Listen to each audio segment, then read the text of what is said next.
All right. So I really appreciate you guys being here with me tonight for this live event of how to use your mind to train your brain. Just a couple more things about me. So I was a therapist and a coach for 30 years. I've also written several books, 3 books and probably 3 or 4 anthologies. I'm a USA Today bestselling author, an Amazon bestselling author, 4 different times for Amazon, once for USA Today bestselling author. I do professional development training and coaching. And, you know, I always like, when I do these live, I always let people ask me a couple of things about myself. So just so to get related, right? So you can have a sense of who I am. And some of the funny questions that I've gotten over the years is, am I a dog or a cat person? And I'm one of each. And because I am home alone tonight, you might have the illustrious opportunity to meet one of them, because goodness knows they might be come crashing through here while I'm teaching tonight. So I'm both a dog and a cat person. I have 1 dog, 1 cat, 1 spouse, 1 child. So I guess I do solos of all of my relationships. I train coaches in a course called the Life Design Course and the Curriculum for Conscious Living. And I love what I do. I was texting with my son before I got on tonight. And I said, I've got to teach a class tonight. I just wanted to check in with you beforehand. And he said, have fun, Mom. And I said, I will, honey. I'm living the dream. And that's what it feels like every single day doing the work that I do. I'm out here living the dream. So thank you for being a part of that with me tonight, for helping me to live my dream, live my passion, fulfill my mission in this world by teaching and training on these important principles. So let's dive in. You guys ready? Give me a thumbs up if you're engaged. Look up. Hello, hello, hello. Awesome, awesome, awesome. You know, you're going to have the better experience that you will have tonight will depend on your engagement in, you know, with me and with this material. So how to use your mind to train your brain. That's what we're going to be talking about tonight. It's going to be, you know, kind of part neuroscience, part philosophy, part spirituality. Kind of, I live at that intersection where science and spirituality meet. I assume if you are here on this webinar, you know enough about me that that is probably an interest of yours as well. So I want to kick us off tonight with this, I thought, just really epic quote by a Tibetan monk, Yongye Mingyur Rinpoche. Nothing is more essential for the 21st century and beyond than personal transformation. It's our only hope. Transforming ourselves is transforming the world. Isn't that awesome? I love that quote. So I want to just riff on this a little bit. You know, there's a lot going on in the world right now. You know, there's climate issues, there's political issues, there's economic issues, there's geopolitical concerns. There's so much going on. And yet take in for a moment that perhaps the solution to what everyone is looking for, and the solution to that all that is ailing us, is personal transformation. It is our only hope. Transforming ourselves is transforming the world. No matter what you think the most important thing is to solve your problems, to make you feel better, to help your life go a little bit more the way that you want it to go, what I want to tell you tonight and how I want to begin our time together, begin this workshop, this masterclass, is by telling you that the most important thing that you will ever learn is how to manage your thoughts, your emotions, and your behavior. Did you get that? See, some of you were taking notes. Thank you for that. I really appreciate it. I'll say it again. The most important thing that you will ever learn is how to manage your thoughts, your emotions, and your behaviors. Now, why do I say that? Maybe you're like, well, Jackie, that's not true. The most important thing I'll ever learn is how to run a successful business, and then I'll have all the money I need, and I'll be able to take care of my family. And if I get sick, I'll have the money to care for myself. The most important thing is to learn how to be successful financially.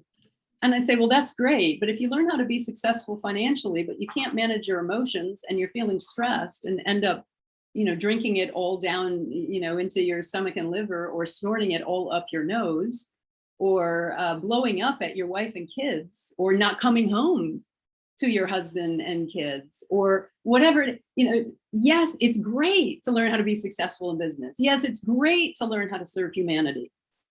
You know, I once worked in a nonprofit center where there was a volunteer that was just so giving and so caring and so loving, but she couldn't manage her behavior, her emotions, and her thoughts. So she was causing all kinds of relational craziness around, to the point where, as a volunteer, she was fired. What nonprofit fires a volunteer, right? But so she was in touch with her capacity for love and service and connection, but she was not in touch with her ability to manage her beliefs, emotions, attitudes, and thoughts. Nothing is more essential for the 21st century and beyond than personal transformation. That is my commitment in life. And it's really nice to see that it's actually getting a lot of attention in the media these days. You know, corporations are paying hundreds of thousands of dollars to train and teach people what they should have learned in kindergarten. How to be nice, how to get along, how to respect one another, how to listen. These are skills that I don't know if they're dying or we never had them. I don't know what, but the world's changing. Transforming ourselves is transforming the world. So given that that's what we're going to be talking about, we're going to be talking about how you can engage deeply in self-transformation. What I want you to do before we dive in and get started is decide for yourself what you want to get out of this time together tonight. You know, life proceeds from your intention for it. Did you hear that? Life proceeds from your intention for it, but too often we just don't have any intention for it. It's like, oh, there's a masterclass. That sounds good. Oh, Jackie, you know, yeah, I've taken class with her. She's awesome. She'll provide us with some good value. I'll go do something with Jackie. That's awesome. And so you show up almost to be entertained. Or, you know, you take that new job. It's like, oh, well, this looks awesome. You know, the pay's good and the commute's there and I'll just show up. No, life proceeds from your intention for it. So no matter where I'm going, what I'm teaching, what programs I'm leading, I ask people to do this. So set your intention for tonight, meaning what would have this be just great for you? What would have you be like, oh my God, I'm so glad I spent those 2 hours with Jackie on Tuesday night, whatever night it is, on Tuesday night. I was like, so awesome. I got exactly what I needed. So if you get exactly what you need out of this topic of using your mind to train your brain, what will you have gotten tonight? So just take a moment and jot that down in your notes, and also feel free to pop it in the chat if you want, if you're willing to do that. I'm just going to give a couple of minutes for you to think about that and to write it down.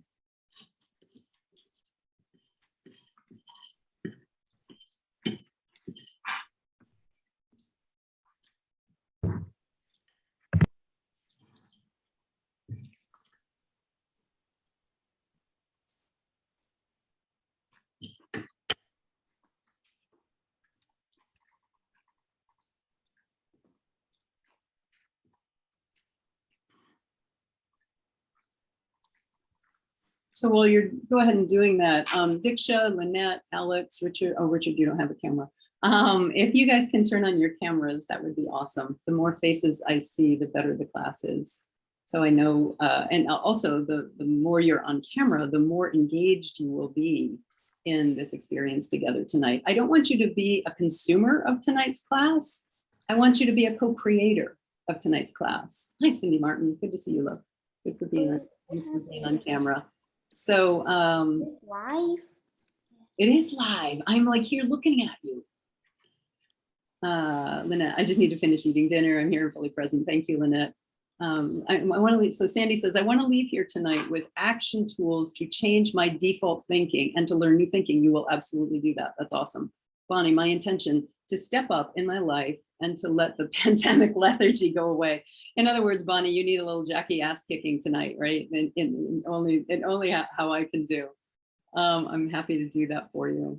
Anyone else? Yeah, good. Tools and tips for my old neural pathways when my old neural pathways of thinking pop up. That's great, Cindy. You clearly already have a little bit of knowledge about this. David, want to reset my beat. You've been around my work before. Awesome. Good to see you. Okay, so a couple more. And actually, does anyone want to just go ahead and unmute yourself? And I want to hear from a couple of people. So, oh, Melissa, my intention is to accept, hold on. accept where I am and move forward instead of being stuck. Yeah, Melissa, thank you for the vulnerability of sharing that. Move forward with what I want to do and I'm procrastinating with. Okay, Diksha, to be able to control my conscious mind, to induce prosperity thoughts on my subconscious mind. Oh, I love that. Diksha, you got to check out my money vibe work. We will absolutely be able to apply what we're going to be talking about tonight to money. Love that. All right, guys. So notice, like, if you're seeing things in this chat, right, to be able to control my conscious mind and induce prosperity into my subconscious, accept where I am and move forward instead of being stuck. If any of these resonate with you, I want you to just add them to your intention and literally write them down. Literally write it down. There is something very powerful in creating things, not just in your mind, but in the physical domain. Okay. So these are some of the things that we're going to be interacting with tonight for sure. This and a lot more as well. Get back to being, oh, Carolyn says to get back to being me and more active and engaging with others. That's so awesome. So listen, guys, as you're listening to the principles that I'll be teaching tonight, what I want, how the lens that I want you to listen through, are what action steps do I need to take based on what Jackie is saying? What actions do I need to take that are going to make a profound difference in this area of my life?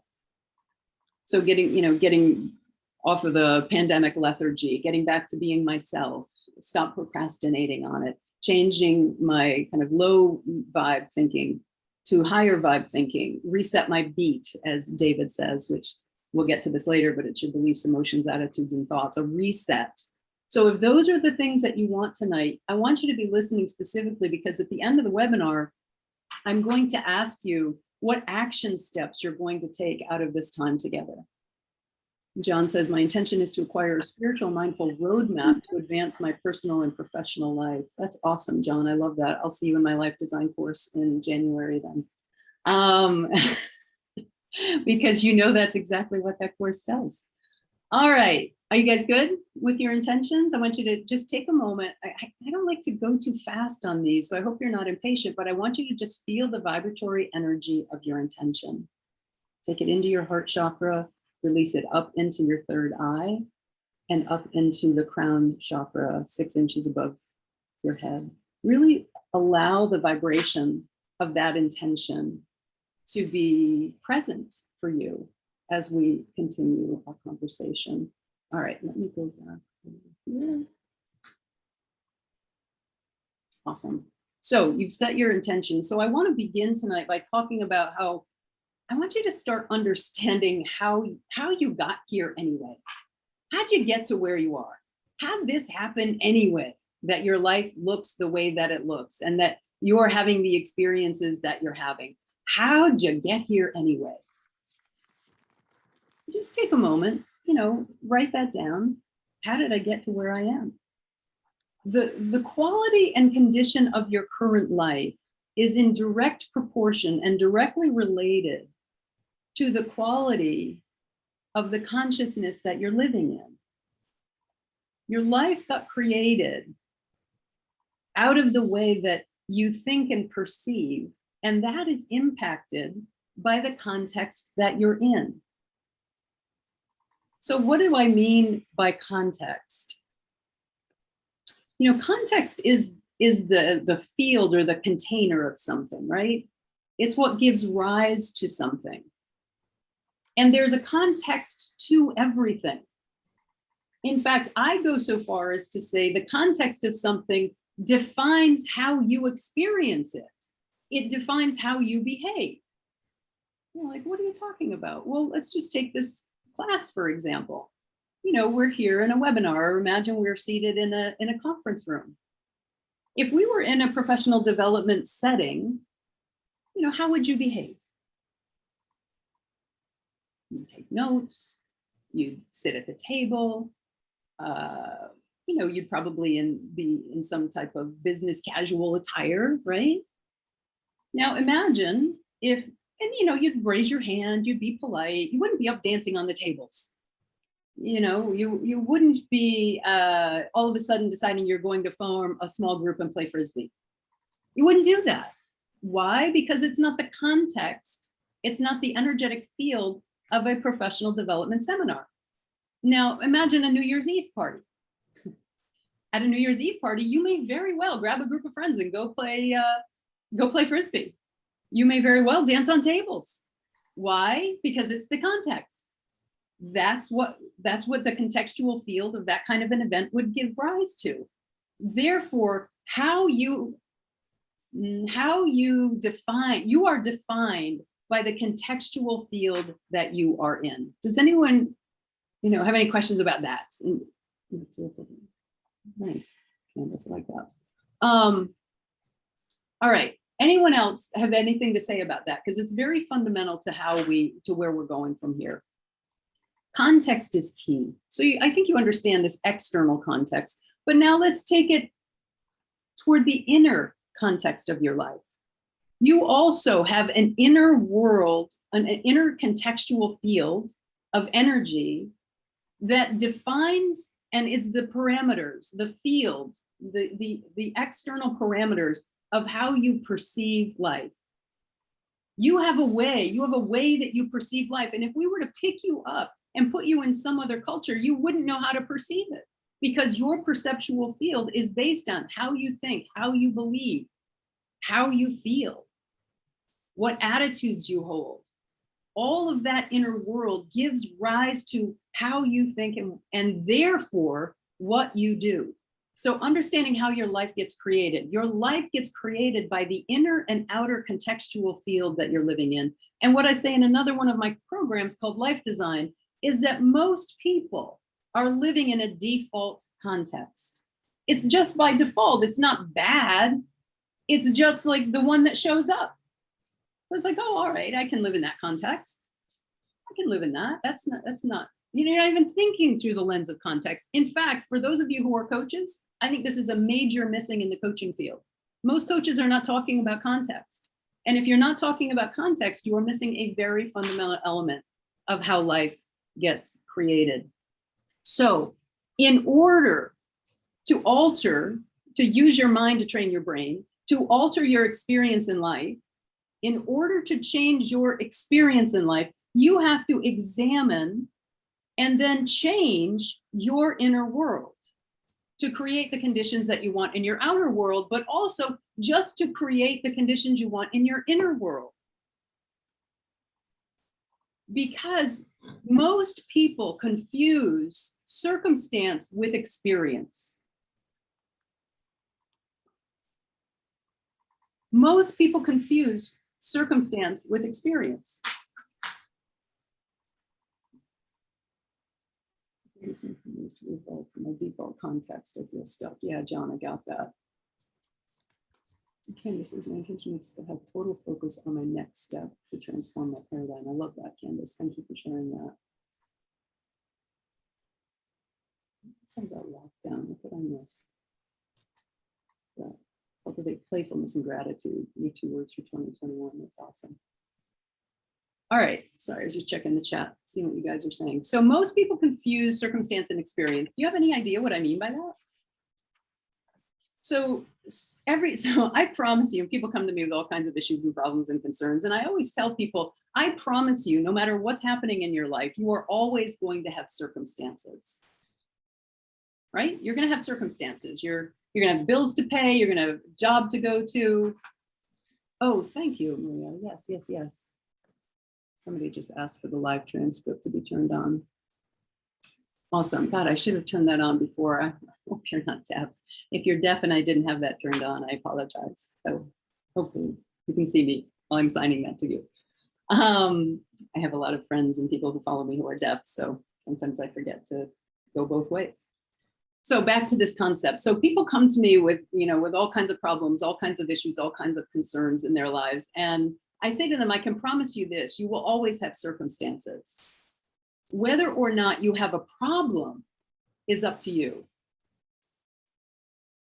So I distinguish between circumstance, problem, and experience.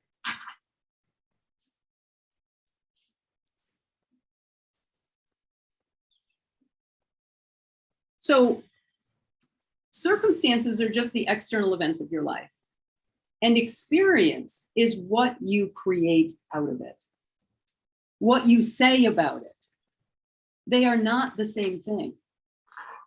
Circumstance is what's happening around you in your outer world. Experience is how you filter it, how you interpret it, how you respond to it.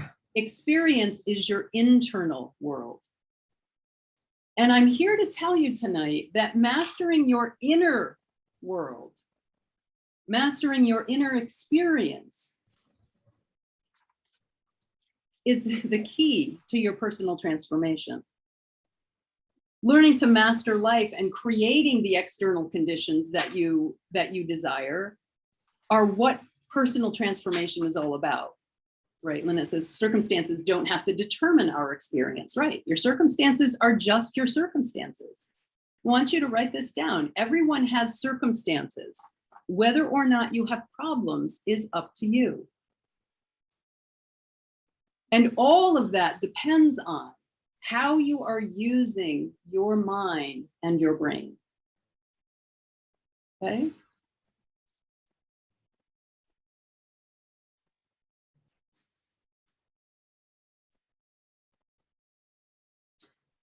So I want to go a little bit deeper into this notion of mind. And there's a quote that I use often that says, the energy of mind is the essence of life. And I love this quote, of course, because it kind of validates and affirms everything that I teach, that the mind itself generates, if you will, an energy, or what I like to say, a vibratory pattern.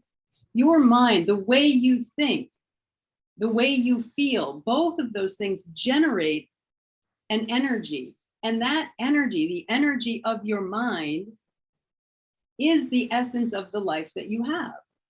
So the energy of mind is the essence of life. The essence of something is the very fundamental, foundational aspect of it. So the energy of your mind is the essence of your life. So in order to deepen this, I want to start beginning to understand and create a distinction between your mind and your brain. But before I go into that, I just want to give you guys a chance. Again, I'm just relational and interactive. So I want to just invite a couple people to share any thoughts or questions of what I've said so far. Context creates and gives rise to your experience. Circumstance and experience are not the same thing. So what are you hearing in what I've said so far? Let me go to gallery view. Yeah, I know, nobody likes to talk on these things because, you feel shy, but some of you are brave ones, so. I use this every day. Yeah, John and then Patricia. Oh, John, you turned yourself off. All right, Patricia, go ahead. There are a whole lot of circumstances that are going on in the world right now. Yeah. Only I don't participate. Okay, got it. So there's circumstances that you just choose to not participate in. Yeah. Not at all, because then it's a problem. Right. And it does not have to be a problem, despite the fact that everybody around me thinks that there are huge problems going on out there. And that's all they want to talk about. Yeah. I know I'm here for a higher purpose. I'm here to hold the light in the middle of all of this and not succumb to the circumstances that are going on out there. So great. And it makes me so much happier. Yeah, it makes you so much happier, which raises your vibration, which changes the vibration on the planet. Right? Yeah, Cindy, go ahead. Okay, so I don't know if you read this or not, but The Courage to Be Disliked. Have you read this book? Okay, well, I'm reading it right now. And he has this great example that's like exactly what you're talking about that really helped me. So he says, you might know this, but well water stays pretty much the same temperature all year round at about 60 degrees. That's an objective number and it stays the same to everyone and anyone who measures it. But when you drink the water in the summer, it seems cool. And when you drink that same water in the winter, it seems warm. So even though it's the same water at the same 60 degrees, according to the thermometer, the way it depends is our experience, like our subjectivity. That has stayed the same, but it seems different to us. It's what we bring to it. Oh, And so when you're talking about like, oh, it's the water analogy. that is so great, Cindy. Thank you for adding that in. And Bonnie typed in the chat, 2 different people can have the exact same experience, exact same circumstance, but a totally different experience of that circumstance. You know, I know 2 different parents whose children lost children to the cancer experience. Their children had cancer, and one of them became, you know, depressed, angry, bitter, kind of gave up on life, went deeper into an addiction process that she was already engaged with, and really had a very difficult time going forward. The other mom, a friend of mine, just like took it on like a charge. She started a foundation and a nonprofit and started raising money for kids with cancer and devoted her whole life to it. Same circumstance, completely different experience. Now, what determines how you then respond in life is what we want to go to work on, because you're the one that has the opportunity to say, certainly can be compared to make lemonade from lemons if we have bad circumstances. Yes. If you've got bad circumstances, if you call them bad circumstances, I mean, look, we all have difficult circumstances, right? We have friends who die. We, you know, we get the diagnosis. We get, you know, we've all got difficult circumstances. And it's what we bring to those circumstances, how we use our mind, that determines how we're experiencing it. All right, let me go back to the presentation. Yeah, I wanted to share something too. Yeah, go ahead. You know that, and I'm going to bring it up here. I'm probably making myself vulnerable, but Please do. I have a one of my favorite authors is Tommy Rosen. I don't know if you've ever read Recovery 2.0. I have not, but it sounds like a great book. It's excellent, and he's very much in alignment with what your philosophies are. And he's into Kundalini yoga. He's into just a spiritual approach, and he goes beyond. Like, I'm in recovery. I'm in recovery from alcoholism, and I've had a lot of circumstances that are that kind of, you know, if you're not careful, you can let them define you. And what I do is, when I share in like an AA meeting, I try to say I'm a grateful member of AA, rather than reaffirming that I'm an alcoholic, because it's not who I am. It's I say I am recovered. I am recovered. So I am recovered every single day. I am recovered. Yep. And so I try not to let that define me, but there's a lot of circumstances that have led to my experience and how I filter them. But a lot of times I'll look back and say I'll meet up with somebody from my past that's maybe also in recovery, or somebody in my past that's part of my family where I was embarrassed to be around. So there might be some shame in there too. And shame is like guilt attached to your identity, I guess. And shame is a very toxic emotion. Yeah, and it pops up every now and then because of my antics when I would be under the influence. I'm not under the influence anymore, and I'm on a spiritual path. And it's so sometimes it comes back to haunt me a little bit. And I want to. You mean your past circumstances impact your current experience? Yes. Right. Okay, I get that, and I'm going to add up until now. Right. So, John, your past circumstances have impacted your inner experience up until now. Okay. Because the only difference between having that be your self-definition and having it be something that happened in your past, a circumstance that you continue to replicate in the past, is your ability to be aware and make a different choice. And that's what we're going to be talking about today. So let's dive into this a little bit, the difference between your mind and your brain. I have to say, as I begin this section, that there's controversy in the field of neuroscience about what I'm about to teach you. Probably the majority of the field of neuroscience disagrees with what my stance on is this, but there are, scientists, neuropsychiatrists, neuropsychologists who agree with my stance. So the difference between the mind and the brain. So the brain is an organ that generates a function. The brain is an organ that generates a function, just like the eyes are the organ responsible for seeing, and the ears are the organ that's responsible for hearing. The brain is the organ that produces thought. But there's a separate process that goes on apart from just what the brain is doing, that's called the non-material substance or the non-material energy of the mind. So the first thing that I want to create here is a distinction between your mind and your brain. Otherwise, you can't use your mind to train your brain. You can only use your mind to train your brain if you recognize that there is a distinction. Listen, this is the key distinction, okay? If you weren't listening, come back. This is the key distinction. Your brain operates on a stimulus response patterning. Something happens, you have a response. Like John, you were just referencing that. I see people from my past, I have this shame reaction. Stimulus response. You know, my spouse comes home a half hour late, I get angry and upset. My kids don't do what I want them to do, I get frustrated and walk out. Like whatever, it's a stimulus response patterning. What can intervene on that is your capacity to use your mind in a way to interrupt the automatic brain patterns that occur.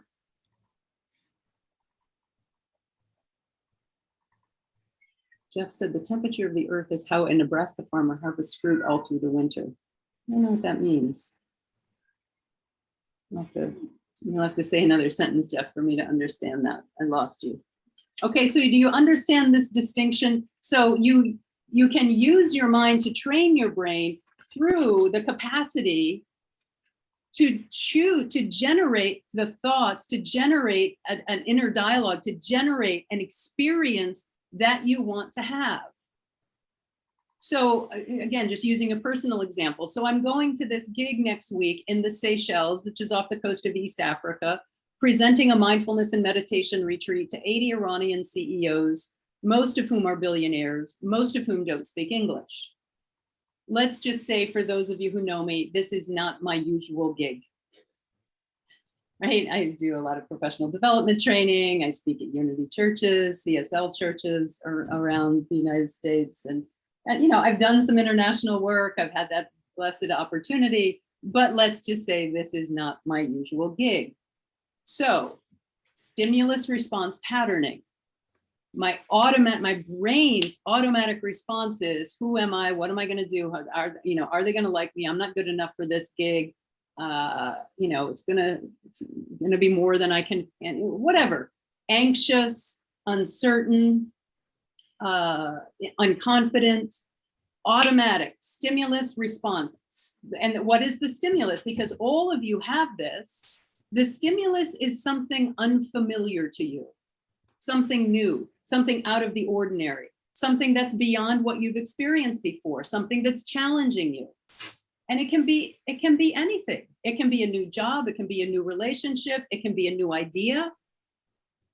And there will be an automatic response. Seeing somebody from your past that maybe you had a bad experience with or an unpleasant separation from.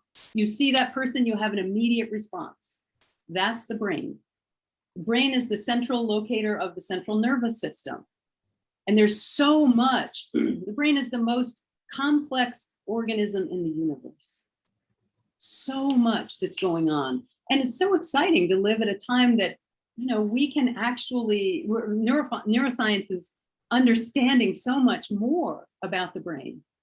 Okay, so I want to make that key distinction.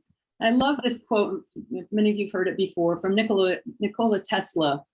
If you want to understand the secrets of the universe, think in terms of energy, frequency, and vibration.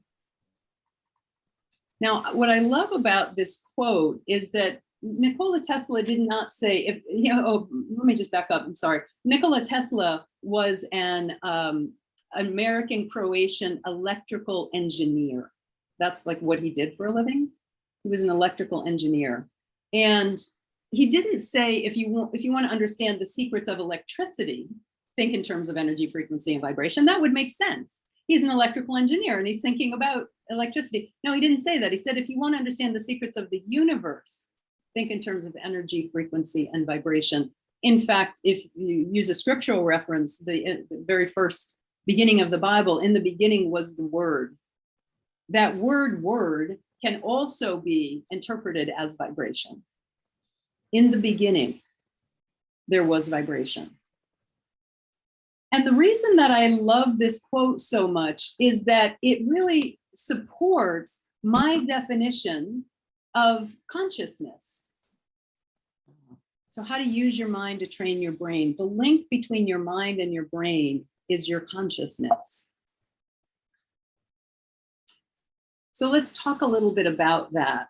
I hope you're tracking with me as I make these steps from one to the next. So your consciousness is the vibratory pattern. So let's go back to the Tesla quote. If you want to understand the secrets of the universe, think in terms of energy, frequency, and vibration. Consciousness is the vibratory pattern that gets created by how you think, how you feel, your attitudes, your beliefs. And I created an acronym: beliefs, emotions, attitudes, and thoughts. Your beat creates your vibe, that creates your life.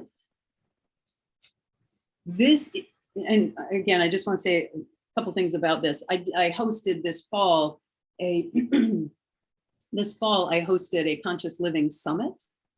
And the reason I hosted that Conscious Living Summit is because I'm a consciousness teacher. And there's so many, when I've been doing this for 30 years, when I first started out, I had to tell people like what consciousness meant, because nobody was talking about consciousness 30 years ago. And what I've seen over the years is that there's no one concise, agreed upon definition of what consciousness is. None. I've read hundreds of books, thousands of articles.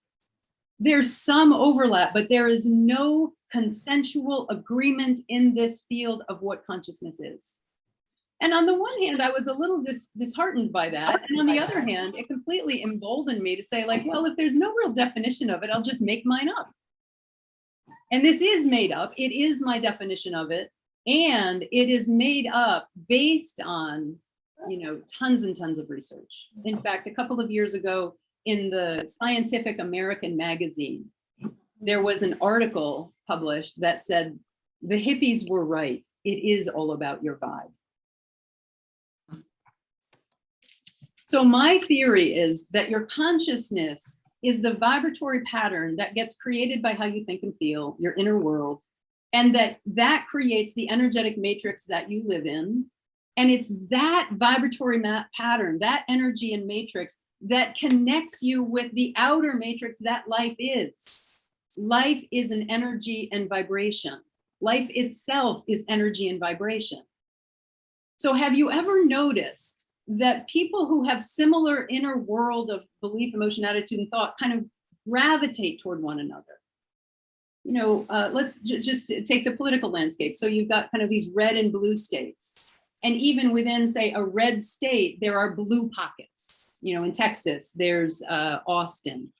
In the Carolinas, Asheville in North Carolina. So these very deeply red places, but there's places that other people who have different thoughts, different beliefs gather to be with one another. Why? Because vibration creates an attractor field. Like attracts like on the energetic plane.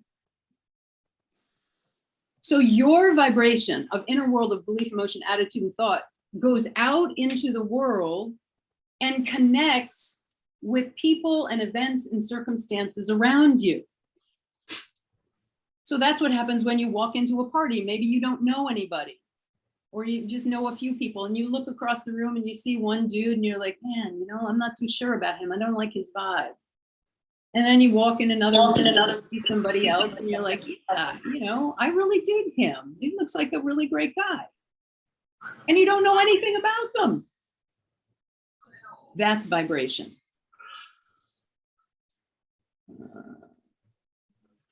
Sorry. I was just trying to mute everybody. Participants.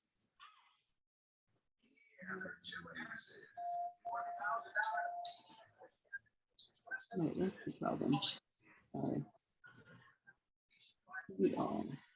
There we go. Okay. so if you want to interact with me, feel free to continue to do so. It's just, you'll have to take your mute off. All right, so now, I hope you're with me here. So it's your inner world that it connects with the outer world, the life itself. Your inner world of experience connects with the vibratory pattern of life. That's what draws in what you're experiencing, and that's what goes out to continue to create your vibe. However, you cannot change what you cannot see. Most people are highly unaware of their inner world of belief, emotion, attitude, and thought. Most people are highly unaware. In fact, most people highly overestimate their ongoing level of consciousness. So in order for you to begin using your mind to train your brain, altering your experience, regardless of your circumstances, awareness is your access point to changing your consciousness.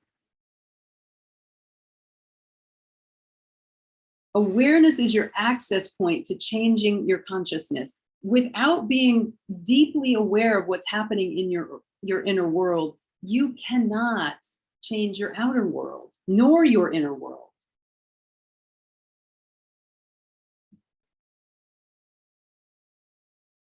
Just stop there for a moment and check in with you guys. So, what are you hearing? What's your takeaway in this next section? I've said a lot. I want to give you the chance to digest this. Yeah, Bonnie, you have to take yourself off mute, okay? Okay, when you said most people are unaware of their inner world, I'm thinking, who do I know? Who have I known for 7 decades and all that?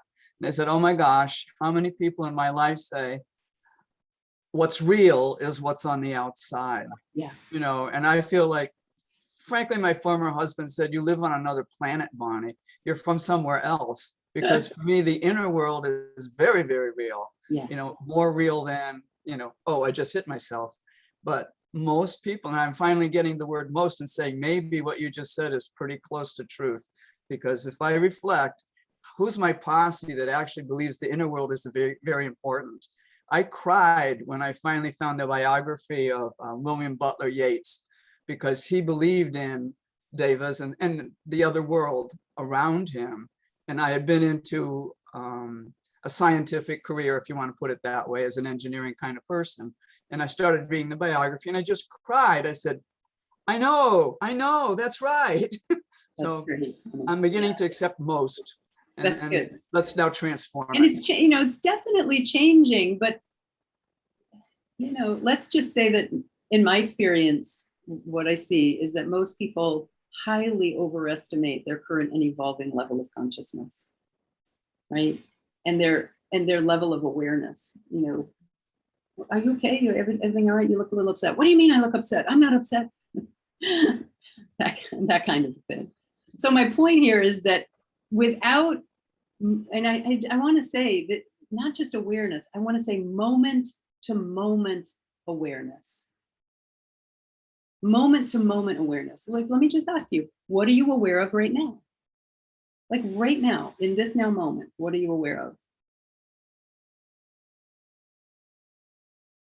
Go ahead and drop it in the chat. Let's see a few of you. What are you aware of right now? You could be aware of the fact that you're hungry. You could be aware of the fact that you're engaged, that like you're listening. That's what I'm aware of. Carolyn says, change your thoughts. Awesome, change it. I bet you were a hippie. That you're thinking, yeah. It's awesome. What else? Watching myself listening to you, yeah. My physical sensations, I've got a stuffy nose, I'm not feeling well. Awesome. I'm aware that I love talking about this stuff, and I'm wanting to have create a good experience for everyone. Eating yummy cashews, awesome, done. Send some over my way.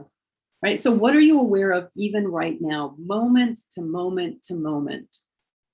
Where are the physical sensations? Yep. The kids being loud in the basement. Yep. But what are you aware of in your inner world? Daniel says, my positive and negative potential, battling duality, the sense of weight that comes with being fully responsible for every aspect of the reality that I react to. It's awesome. Really positive, Daniela. Aware that the world is becoming more digital, with or without my participation, right? Regardless of your opinion about it. Hey, Kendall, I hear you, man. We are, but you know, I was a late comer to this digital world as well, but now I've got people from all over the world who are following my work. So I say thank you, God, for the blessing. Yeah, we create our world. You know, so just to kind of reflect on my inner experience, I'm a little self-conscious because I'm standing here and holding this class.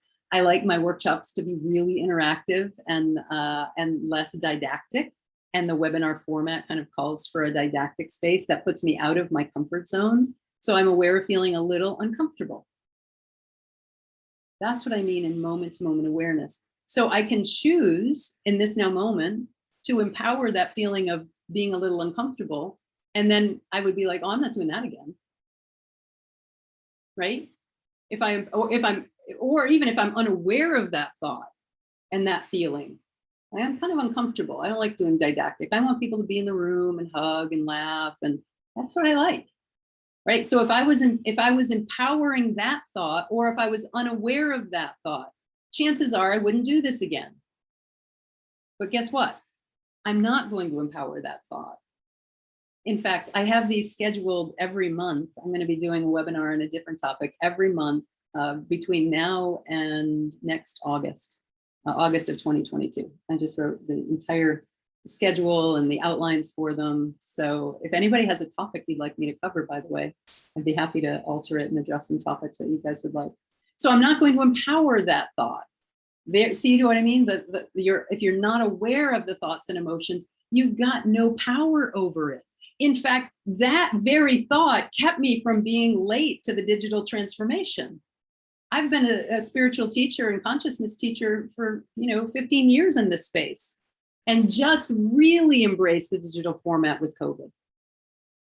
Because I empowered that thought, or was, defending against that thought and feeling it's uncomfortable. I don't like it. Well, and continue to empower that, and I limit what's possible for me and for you.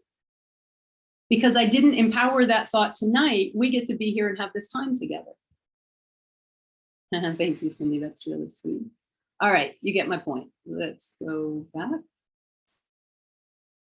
All right, so awareness is your access to your consciousness. So what exactly do I mean when I'm talking about consciousness?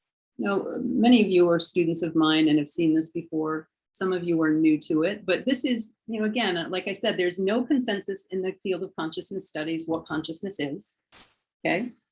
And given that, I created my definition that consciousness is the vibratory, it's based in some science, by the way, the vibratory pattern that gets created by your inner world of thought and emotion.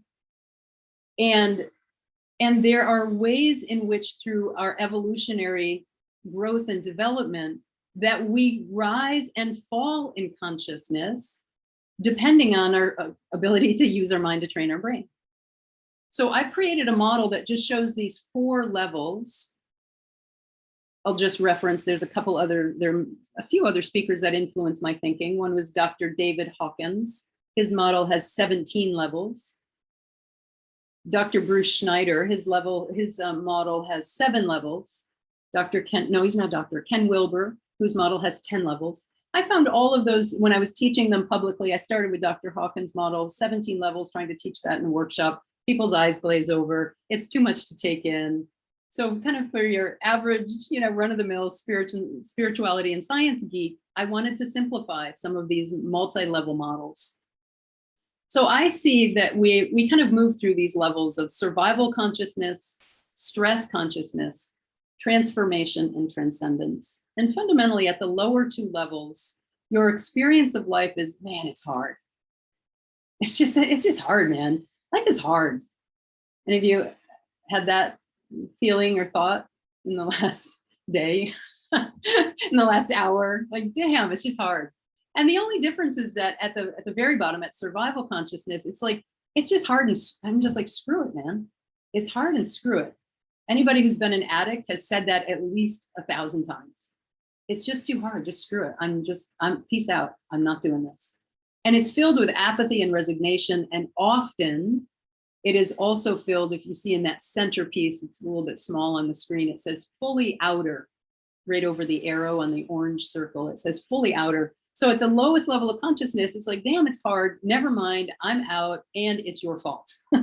Or it's the government's fault, or it's my spouse's fault, or it's the probation officer's fault. That's kind of the quality and the characteristic at that level. And we all have moments of it, folks. This isn't like those people. Notice that arrow in the middle of the model means that we're all kind of going up and down. We're having these experiences and we're moving in consciousness. So as we grow in consciousness, we move out of that like, oh my God, it's hard, screw it, into, man, it's hard, I better work hard. I better get things done. I better get that education. I better get that second job. I'm going to make it. If it's going to be, it's up to me. And you work hard and you're driven and you're anxious because there's so much to do and you're living in overwhelm. Sound familiar? Anybody? So this is kind of where mainstream America is living, kind of high level, if you call these level 1, 2, 3, and 4, kind of high survival, low stress, meaning there's a lot of stress, but meaning, so right between those two levels of survival and stress, but a little bit closer to stress. And then as you move up in consciousness, you recognize that, hey, there are laws of life. And as I align with them, as I change my vibe, you move into this sense of hope and optimism and clarity. You can have compassion for other people. You can make commitments and keep them. What a concept, right? And you start living really a transformed life. It's my story, absolutely. And as you continue to recognize and practice using your mind to train your brain, some of the techniques that we'll get there, you can move into the space of a fully inner experience where, if you will, there is no out there. There is no difference between circumstance and experience. Everything that's occurring is occurring for my greater good. And you live with this sense of unconditional love, peace, equanimity, and joy. So when I'm talking about, awareness is your access to changing and elevating your consciousness, this is what I mean. Elevating your consciousness. In fact, I go so far as to say this is our purpose in life, is to grow through these levels of consciousness. A lot of us kind of came in at the survival level of consciousness and then, moved through a sense of stress and are now kind of dancing in transformation consciousness. I'm going to assume if you're on this call, you at least have moments, if not fairly often, living in a sense of transformed consciousness. I know some of you because you're my students, and I know that's the case, right? So this is exactly what I mean. And I'm also going to assume, if you're on this call, that none of you are living in the highest level of transcendent consciousness. You're not living there. So how do we do this? So I wanted to present all of that to kind of set you up to understand what it is that we're talking about. How do we do this? What are the tips, tools, and techniques that will help you use your mind to train your brain? And I have to say, before I go into this section, I know all of you are like, oh my God, finally, this is what I'm here for. I have to say, before I go into this section, that there are no tips, tools, and techniques. Now, you'd be like, well, what do you mean there are no tips, tools, and techniques? There are no 3 quick steps to transforming your consciousness, because transforming consciousness is not something you do, it's who you are. It's not an activity to be performed, it's a way of being to cultivate. And so I say that while, we're kind of in an era of tips, tools, and techniques, and so I go down that path, I have to go down that path with a little asterisk and say, it's not about the tools, it's about the person using them. And that transformation of consciousness is a way of life. If you're taking notes, write that down. It may be one of the most important things I've said tonight. Transformation of consciousness is a way of life. So I am going to teach you tools and tips and structures and ways that you can raise your consciousness, use your mind to train your brain. But what I want to say is, it's not about the tools and techniques. It's more about the intention that you have behind it. So when you look at this, and when you look at this spiral model, lost my cursor here. There we go. When you look at this spiral model, what's your intention in life? if your intention is to just feel a little bit better, you don't need all this. My goal, one of my missions in life, is to create a world where love prevails. So my intention in life is to be living in the space of unconditional love. And let me just tell you, I fail on a regular basis. So I'm still here, with the tips, tools, and techniques and creating the way of life, so that until I am living a transcendent life in every way, I'll be teaching this as long as I live.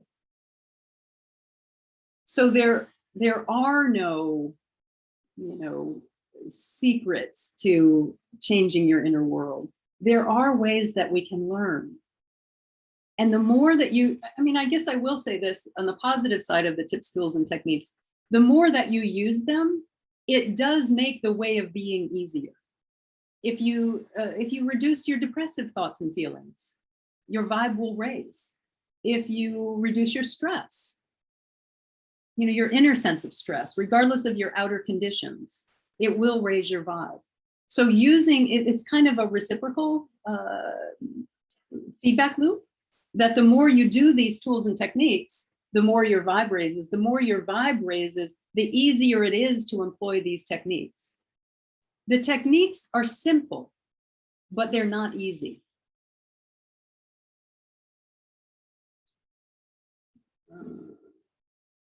Just checking the chat. Access the 3 A's: attention, awareness, and actions. Oh, I like that. Did I say that, Richard? It's nice. All right, so let's go on with this next piece. So the first thing that I want to teach you, really, how to use your mind to train your brain. Now, again, going back to remembering that your mind and your brain are not the same thing.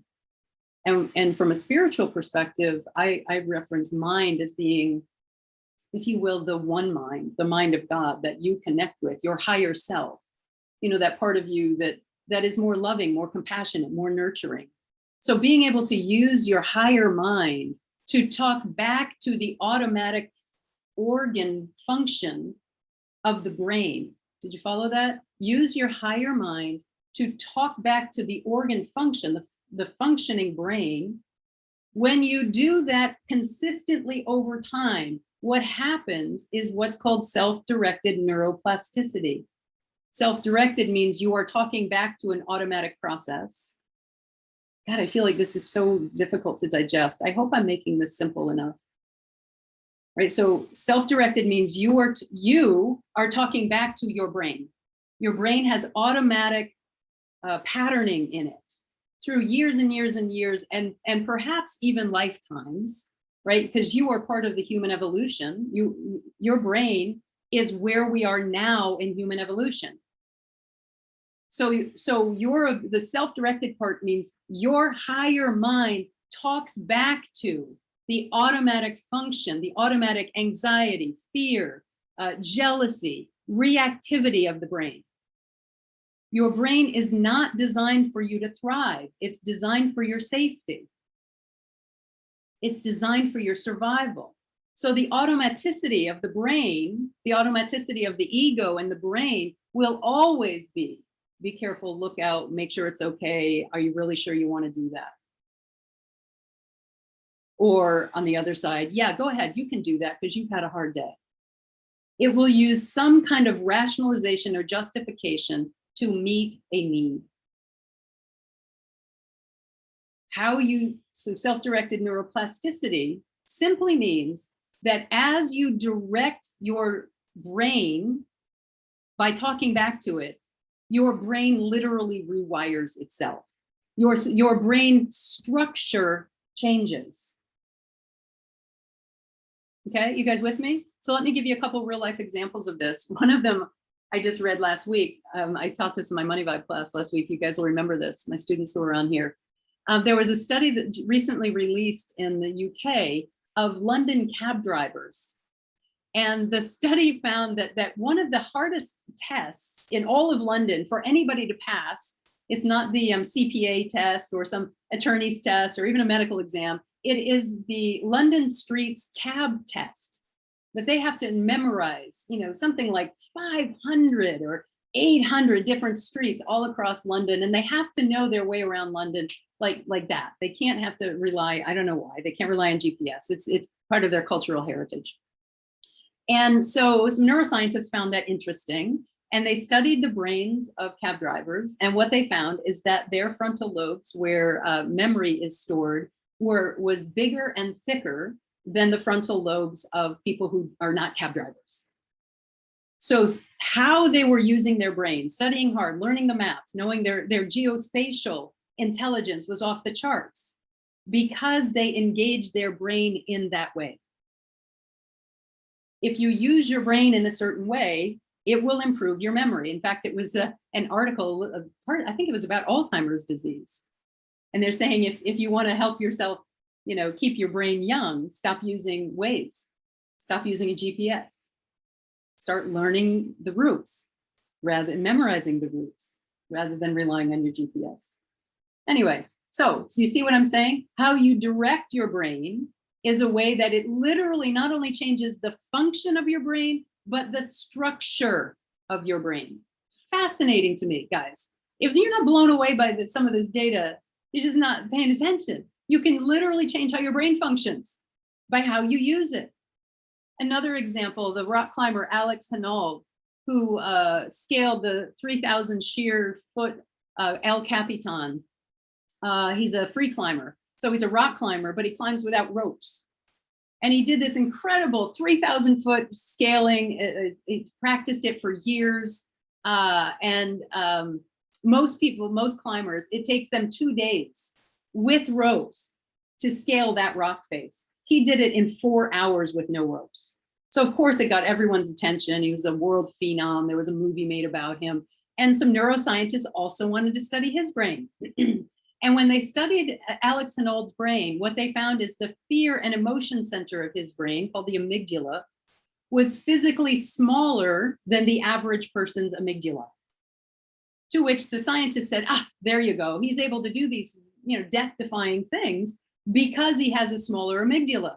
To which Alex just scoffed and said, no, my amygdala is smaller because I have spent the majority of my life doing these death-defying things. He has literally over the years been able to notice that his fear has reduced, right? So self-directed neuroplasticity means that how you use your brain changes your brain function. The question I have for you that I want you to take a moment and think about: how are you using your brain? Are you using your mind to train your brain?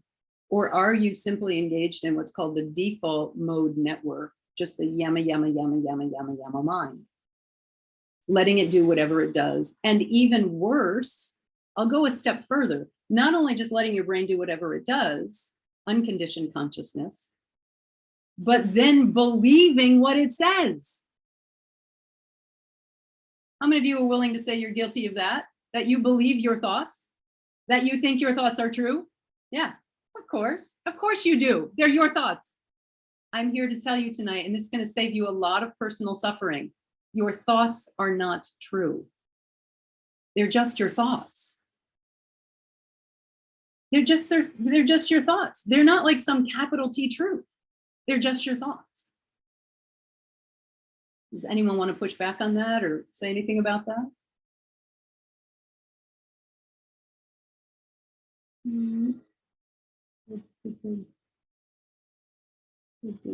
Just checking the chat. If anybody wants to say anything, take yourself off chat or off mute. Grace, are you? I can see you leaning forward. Do you want to say something? You need to unmute yourself if you do. Right. So very right. What I like said, your thoughts are not true. Just yeah. Your thoughts are not true. They're just your thoughts. Like, I mean, really take that in for a moment. That your thoughts are just your thoughts. They're neurological firings happening in your central nervous system. You can help a lot of people with that one thought. I try to teach that notion in therapy. All these people that are in treatment programs. Yeah. Because they're believing their thoughts, and they've believed their thoughts for so long that it created their reality. So this prevents them from reaching their goals. Oh, of course. because I was a they therapist for believe- 30 years. I mean, that was one of the reasons that I had to leave the field. I couldn't participate in that any longer without being, you know, as a therapist, you're not exactly supposed to interrupt your client and be like, you realize that's not true, right? Boy, so if this could be hit home to a lot of people, That's They- my goal, Grace. That is yes, my so goal. they don't have to be going to therapy a lot.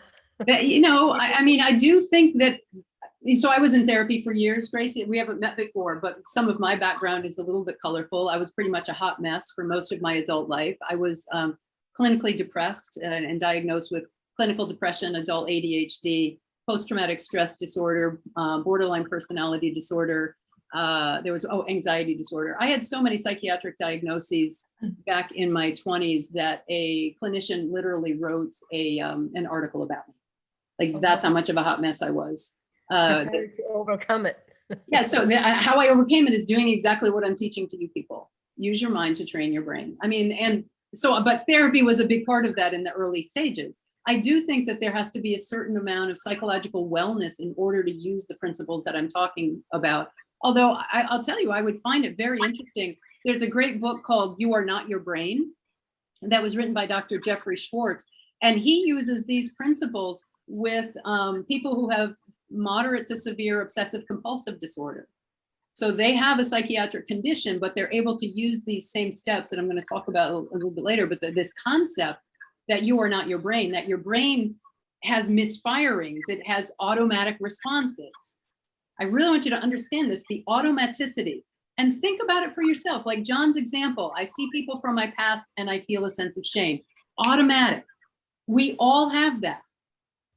And the more automatic, you know, the more automaticity you have, the less awareness that you have of it. So you have to start unpacking all of the automatic programming that you have. I mean, it's not all bad. Habits are good. You know, it can help you do more things with less energy. But when it's self-deprecating, when it's negative, when it's anxious, and by the way, a lot of studies show, I forget which, I just read this a week or so ago, 80% of our thoughts are on the negative end. Anxious, worried, judgmental. What are they going to think of me? Why I shouldn't do that? Is this going to go out okay? This probably won't work. Like some kind of, you know, kind of ruminating negative inner dialogue. It's not like people are walking around like, woo-hoo, you know, what a great life I have. I mean, if you do, that's, you know, amen, man, that's awesome. You know, more power to you. I've had to work really hard to be in that space. And I still don't live there all the time. I'm not going to pretend like I do. Now, do you think that's because of the experiences that they have received? I think it's because of how they've come to interpret the experiences that they've received.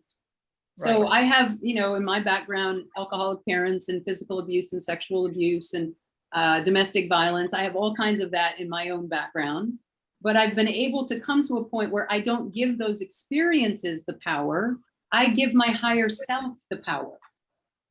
So what are you, you know, I say in all my programs, you are always being lived by something. A lot of people are being lived by their past. Right. That's what I call a default context. How I train people to live in the life design course and a lot of my other programs is be lived by the future self that you are living into.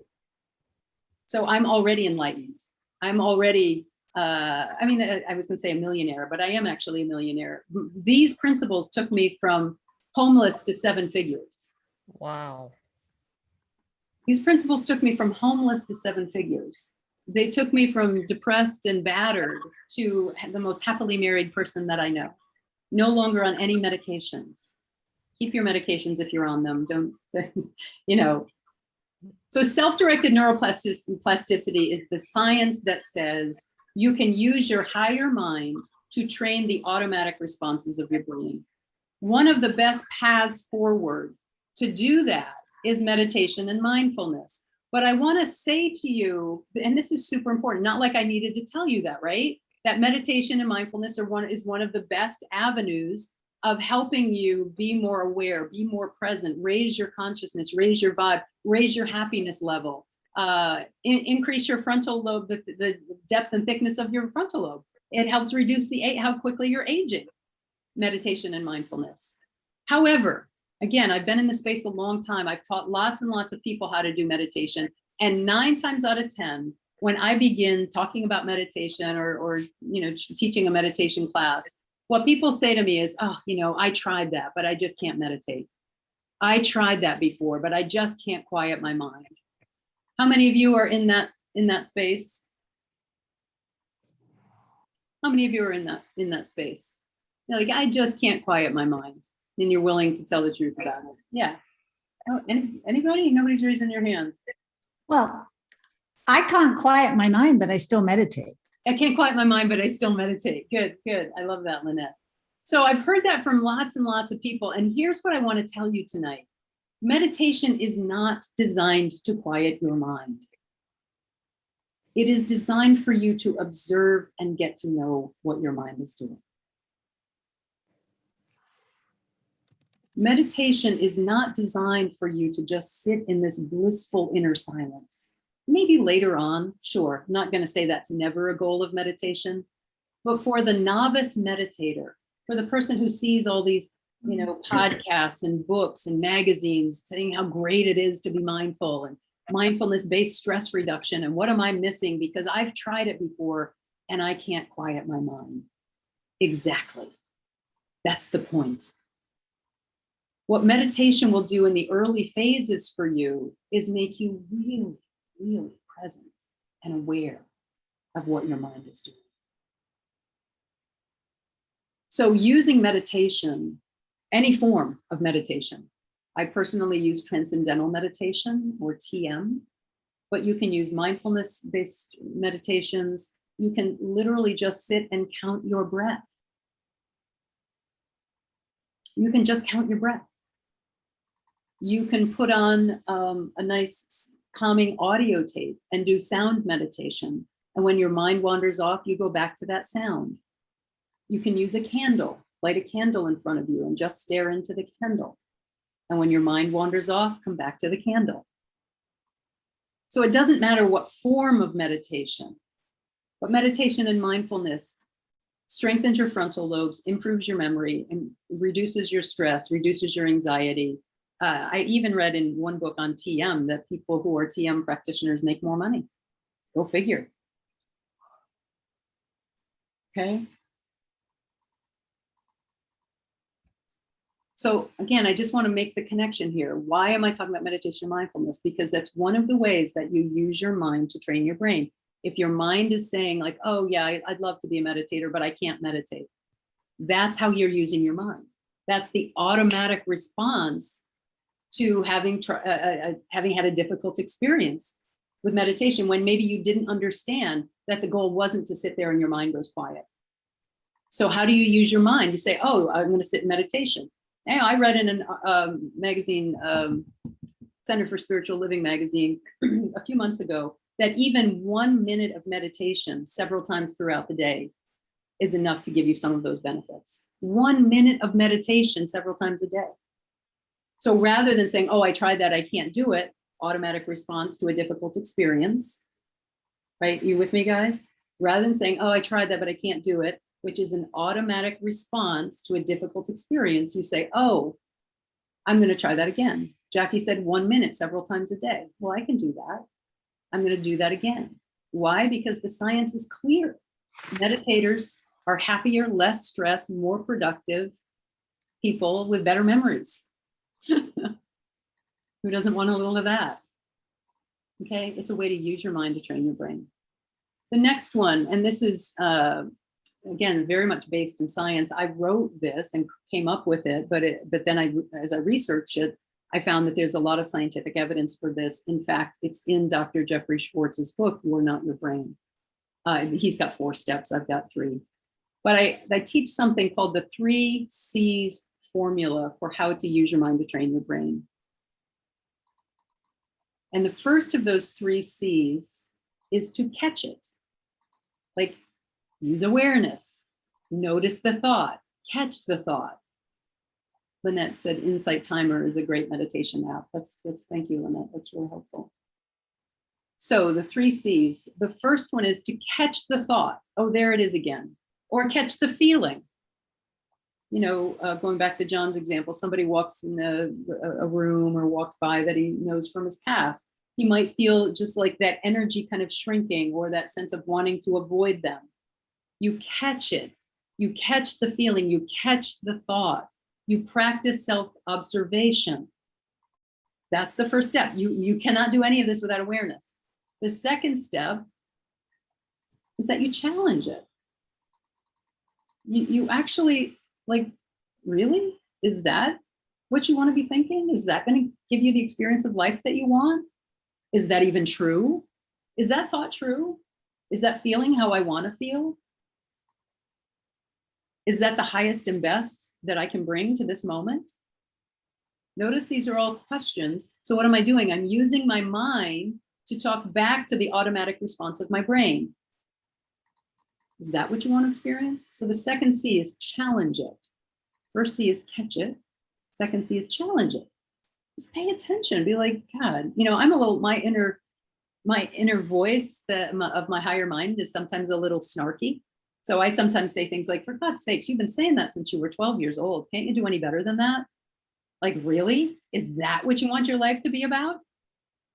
Really, no kidding. That's a lot of how I challenge it. Like, seriously? Is that the best you can do?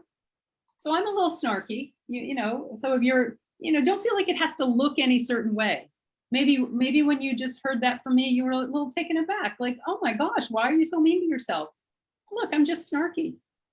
Like, whatever, I'm snarky to other people, I'm snarky to myself, whatever. So you might have an inner voice that's more compassionate, more loving. So you'd have that self-deprecating thought and you'd be like, oh, loving child. I don't even know how to do it. I can't do self-compassion very well. Somebody else will have to teach that class for me, right? But like, it's okay. You can love yourself even with that thought. I don't know, whatever self-compassion sounds like. I do snarky really well and it works for me. So whatever works for you, it's fine. Maybe you have like an inner drill sergeant. Maybe you have an inner kindergarten teacher. I don't know. But the point is, if you just let it run, you are not using your mind to train your brain. Your brain's just having its way with you. You're having the full-on human experience. And from a spiritual perspective, what I say about what I'm teaching you today is that these principles will help you move from fully human toward fully divine, because you are both spirit and human incarnate, fully human, fully divine.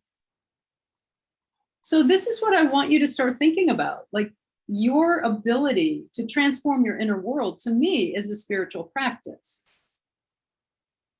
I say it's making my life my living prayer. And you're all like, all right, fine, whatever. What's the third C? Oh, God. All right, you guys ready? I'm getting a little bored here. I got to get to work on myself. You guys, how are you guys?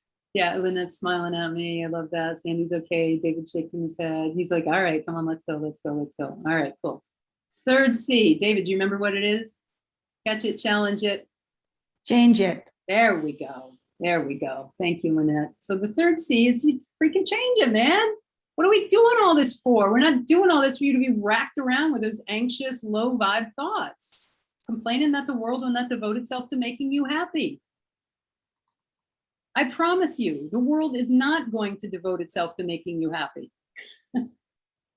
I promise you that. So the only being on this planet that's going to devote itself to making you happy is your God self on earth. Not your ego, not your brain, not your personality, not your spouse, not your kids, not your boss. Nobody is going to commit to your happiness, satisfaction, just you. Sorry, don't mean to be the bearer of bad news. But the good news is I'm giving you all the tools to be able to do just that. So this method sounds very simple. Catch it, challenge it, change it. Notice a thought. You talk back to the thought for just a second. You let yourself, oh, and by the way, you just feel it too. You can feel the emotion that's going through you. You don't have to dwell in it, but you allow yourself to feel whatever you're feeling. It passes, man. Just like gas, just passes. And then you can change it. So how do I want to think? Let's go back to the gig that I have next week. I want to feel great about that. I'm using a visualization of seeing the event organizer coming up and giving me a big high five and a hug. Like, oh my God, that was amazing. I'm so glad I brought you in. Oh, and by the way, I didn't tell you guys this. Last year at this event in the Seychelles, this same group, they have a meditation retreat every year. Last year it was in Tibet with the Dalai Lama for 3 days. Yeah, no pressure or anything, nothing, right? So again, how am I going to use my brain here? How am I going to use my mind to train my brain? Because my brain is automatically like, I'm so screwed. Like, that's just it, right? My immediate reaction is like, you're so screwed. What do you mean they were with the Dalai Lama in Tibet last year, right? That's what my brain is going to do because I'm intimidated. I'm uncertain, but I can catch that thought. Like, oh, okay, I just saw that. So let me feel the fear and the intimidation and the uncertainty of following the Dalai Lama from last year to this year. I'm going to feel that. I'm going to feel that I'm insufficient. I feel that, he's a world spiritual leader and I'm not that yet. So I won't affirm that. So I am that because I'm speaking behind him. Right. So I'm going to let myself feel it and then I'm going to challenge it. Like, okay, is that the experience you want to have, to leave this room full of wonderful people, like that you suck and that you can't stand up to the Dalai Lama the next year? No. Do I want to have that experience? No. Is it true? No. How do I know it's not true? Well, because I am the one who's going to be there delivering it. Therefore, I'm the right and perfect person to be there. See, you notice how my energy's changing already? Do you notice that? How I was talking about it when I was in that, I just caught it and it still had me. And now I'm challenging it. Like, no, of course that's not true. I'm the right and perfect person to be there. Why? Because I'm the one that's going to be there. And then, change it. I'm so committed that I'm having a great experience and to you guys having a great experience tonight. I'm so committed to teaching these principles and changing consciousness on the planet, creating a world where love prevails. That is my impossible promise for my life that I will dedicate my life to. See, notice? Did you see that? That's how it works. Did you see me shift from that constricted, uncertain, kind of wimpy to this like, okay, a little bit of snarky pushback to this place of commitment, clarity, and confidence? That's how it works. Isn't that awesome? You just watched me use my mind to train my brain. That's what it looks like. Killer, isn't it?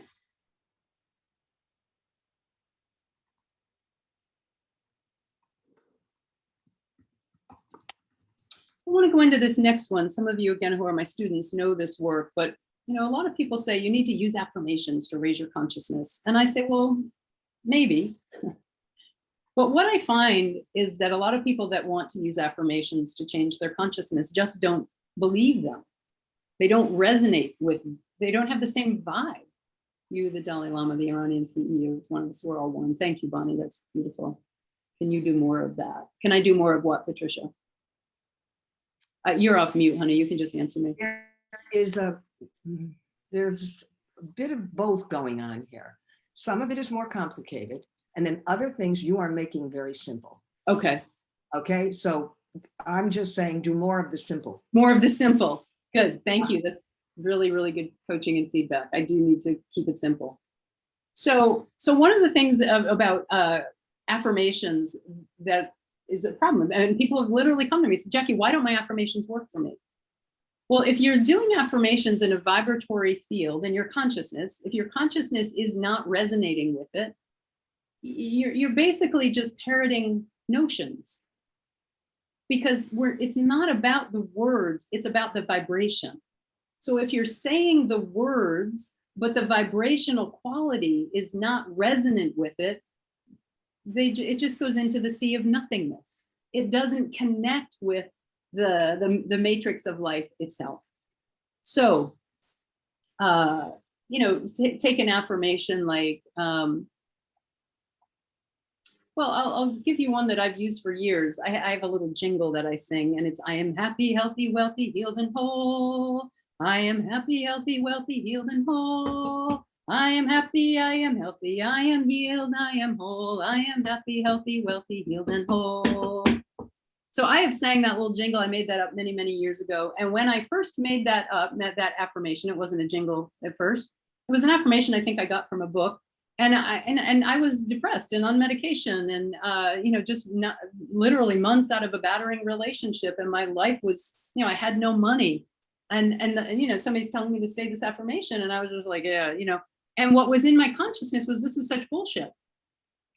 I'm not happy. I'm not healthy. I'm not healed. I'm not whole. I'm not any of these things. And I will tell you, today I am all of these. And I do credit it a lot to the fact that I walked around singing that stupid ass little jingle for years. So when you have an affirmation that your inner vibe, and you'll know when your inner vibe is just like, ugh, I wish that were true. Then I have people, before you use an affirmation, do something that I call a clearing exercise. So an affirmation is just a positive affirmative statement of something that you want to have in your life. Okay? Affirmation is a positive affirmative statement. A clearing exercise gives you the opportunity to clear out the low vibe energy that you have associated with that affirmation. So let's just take, I'm happy and healthy. Let's just keep it short, right? So if you have an affirmation of, I'm happy and healthy, when you're clinically depressed and anxious and, not in a good space in life, the immediate reaction would be, that's so not true. So on a piece of paper, you take a piece of paper like this and you fold it in half, like this. And on one side of it, you write the affirmation, I'm happy and healthy. And on the other side of it, you write, that's such crap. Then you go back over here and you say, I am happy and healthy. And you go back over and you say, I wish that were true. You go back to, I'm happy and healthy. Well, maybe. You see what I mean? So there's as you pay attention to your inner world, it changes. What will have you elevate your consciousness is shining the light of awareness on the places that don't resonate, don't vibrate at this higher level. I have a lot of people in the New Thought spiritual movement say, don't focus on the negative. I'm like, but if you don't shine the light of awareness on it, you cannot change what you cannot see. So you have to clear out the low vibe energy. And I promise you, you do this a few times. Choose any affirmation of something you want to bring into your life and then do a clearing on it. I had to do one. I've had a tough couple of years with my son. So I did one on, I love parenting is for me and I love being a mother or something like that. And man, I had a lot to unpack about that because I was in some pretty tough times. And the more I wrote and blah, blah, blah, blah, blah, blah, puke up that fur ball, the more I cleared my energy. The more I cleared my energy, the more I could actually get back in love with being a mother. And those affirmations really connect energetically with my son and connect in a healing, loving way with my son. But you can't use affirmations when you're not in a vibratory field that is commensurate with it, fits that vibe. Does that make sense? So it's a writing exercise that you do. I recommend do the same affirmation a few times over a few days, and you'll see it change. You'll see that your inner dialogue, what you're writing down, changes. I recommend you do it in handwriting, not on the computer.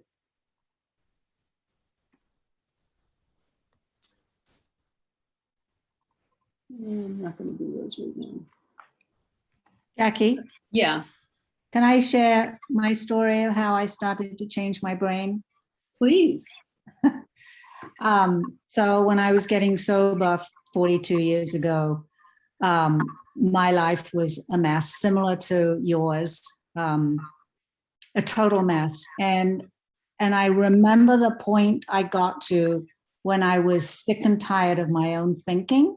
Yeah. My own thoughts just were so painful to me. I didn't want to do it anymore, but I didn't know how not to do it because that was my default. So I would walk around. I was living in Cambridge at the time. I remember walking around Cambridge, reciting the Serenity Prayer over and over and over again, and sometimes out loud to be louder than my thoughts because my thoughts were so persistent. Yep. But my God, it worked. And now doing this work with you, I realized, that's what I was doing. I was training my mind. I was using my mind to train my brain. Yeah. And if we were to do a brain scan then and a brain scan now, Lynette, I promise you we would see a different brain. You would have different neural connections, neural pathways. You might even have bigger, sections of your brain, smaller sections of your brain. This stuff works, guys. It is astounding. I want to share something that I did down in Clearwater Beach. I was in a kind of a real anxious mood, and I rode my bicycle down to Clearwater Beach. It's really beautiful down there. And what I did was just slowly riding and just saying good morning to everybody. Yeah. I must look like making a weirdo, eye contact is another one. Yeah. Making eye contact, saying good morning. Yeah. And it took me out of myself, and my mind or my mood or my energy just totally was the opposite. It was beautiful after a while, and I thought about that, and I actually shared about it in a meeting, and it just completely changed the trajectory of my whole day. So thank you. It does change the trajectory of your whole day. I mean, all of these, making eye contact, smiling at people, smiling. I'm actually writing a book right now called 101 Ways to Raise Your Vibe. And one of the 101 ways is smiling. If you smile at people, it will raise your vibe. Somebody's unmuted here. I don't know who it is. Maybe it's you. Yeah, there we go. All right. So what I'd like to do now is actually do some live coaching with somebody around these principles. And what I'm looking for is someone who wants to work with me. Daniela says acts of service enhance the evolution process of the self and spirit. Everything deserves love. Everything deserves love. There's always a way to serve. Yes, Daniela, but I would also say where you're serving from. Where you're serving from is equally as important as providing the service, because if you're serving from a place of victimization and martyrdom, like, I have to do this. It's all the vibratory pattern of the service that you deliver is so important. But yes, being of service, being in relationship is a great way of doing that. So, I'd like to get somebody who I haven't worked with before. Kendall, Diksha, Candace, Daniela, Grace. Yeah, John, I've worked with you a lot and on tonight's call. I just want to get some other people up here. So is Grace, do you want to do some work with me? Can you take yourself off mute, hon? And then maybe adjust your camera so we can see your face too. Okay, sure. Great. All right, so an area that you're kind of stuck with, and how I could coach you around using your mind to train your brain. And we're just going to do a little brief coaching demo. So can you tell me the area that you're feeling stuck with? My job. Okay. So, And what is it about your job? oh, I'm wondering if anybody is at my job. Like, I don't know who these participants are. But anyways, there's a lot of negativity around that. I'm a nurse. And, Okay. So the negative, so I want to bring in the principles that I've taught on, right? So the circumstance is your job, right? The circumstance is your job. And what's your experience of that circumstance? oh, you're being blamed for everything. And it's just like, oh, so anyways, I'm like, okay. So you're having the experience of being blamed. Yes. For everything. Yes, anything, because you're the leader there. So if things go wrong, they point at you. Oh, you got to answer that email. Nope, you're the one. They don't want to take charge. So okay. Yep. So you're in leadership. Yeah. If you're in leadership, you will be the one who gets blamed for everything. Yes. Exactly. Yes. So the circumstances that you are being blamed, quote, for everything at your job. Now, what do you notice if you can go back to that consciousness spiral, the 4 levels? Okay. What level of consciousness is I'm being blamed for everything at work.